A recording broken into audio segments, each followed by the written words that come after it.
By the 12th of July 927, Æthelstan had made his way to the vicinity of Bridge, today a small village just over a mile south from the centre of Penrith, to receive the formal submission of two kings of the Welsh people, shrewd, the good, and Owen, of the Scottish king Constantine II, and of Eldred, a powerful Northumbrian from the house of Bamborough. It is possible that another king, Owen of Strathclyde, also recognised Æthelstan's supremacy that day.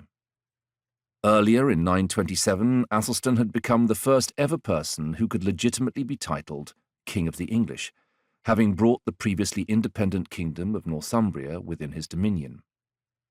It is likely that the occasion at Bridge constituted formal recognition that Æthelstan was at that moment the premier king in the British Isles. The site chosen was rich with symbolism.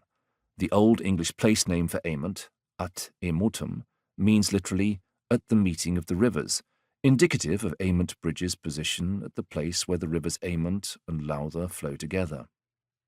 It was also, in the early 10th century, the boundary between the early medieval kingdoms of Northumbria and Strathclyde.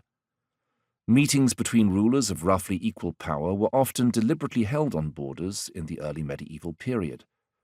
That the ceremony was held in a border territory far from the heart of Æthelstan's power in Wessex was a recognition of the way in which he had managed to extend his authority so far to the north.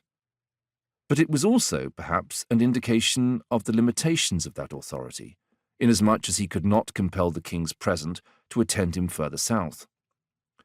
Quite what the kings discussed that day, and whether or not they were moved by the symbolism of the area, which was reinforced by the presence nearby of three ancient sites of significance, the Roman fort Brocavum, King Arthur's Round Table Henge, and Mayburg Henge, is impossible to know.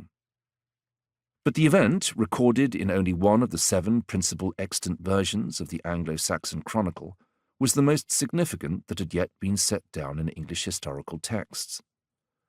The moment was not lost on one member of Æthelstan's retinue.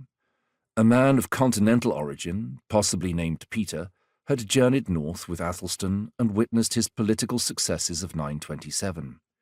To commemorate the occasion, he composed a poem which he directed south to the royal palace in Winchester, and in which he records that the Saxon land, Saxonia, by which he means England, had now been made whole, perfecta.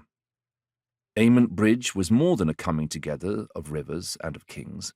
It represented the beginnings of a newly constituted kingdom of the English, and a growing awareness that all of the peoples within England, who had diverse backgrounds that were variously Welsh, Scottish, Irish, Breton, and Scandinavian, could look towards Æthelstan as their king and perhaps, if they chose to, could begin to think of themselves as members of the English, the Anglican in Old English.